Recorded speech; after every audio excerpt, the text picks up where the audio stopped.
As political races as never before, candidates for the highest state offices are bankrolling their own campaigns, vaulting past the usual career ladders and making their cases straight to voters. The question is, can money alone buy political office? Shouldn't police officers be allowed to enforce them? Republican candidate for governor Rick Scott and Democratic candidate for Senate Jeff Green have two things in common. They're worth millions, and they have no experience in elected office. USF political science professor Susan McManus says their ability to buy massive television exposure could make up for any shortage of experience. These TV ads, they work. If there's ever a doubt that television ads are the key to Florida politics, you've just witnessed it. Because someone who was unknown goes to 20% in a poll in virtually 3 weeks, that's television advertising. Rick Scott entered the governor's race in April and is already closing in on the presumptive nominee, Attorney General Bill McCollum.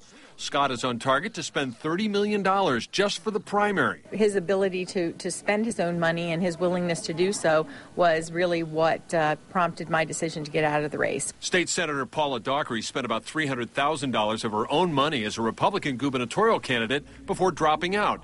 But no hard feelings. Do you feel it's a little bit unfair that somebody could come in without any of the experience that you have and sort of take the race away from you? Well, it's the nature of politics. No, I'm not at all bitter or disappointed that somebody could come in and self-finance. In fact, self-financing, even though it puts a lot of people at a disadvantage, is still a pretty good way to run a campaign because you're still not beholden to the special interest. But Professor McManus says even the most wealthy candidates will eventually have to answer tough questions. I think when people find out more about how these rich gentlemen made their money, they might change their attitudes.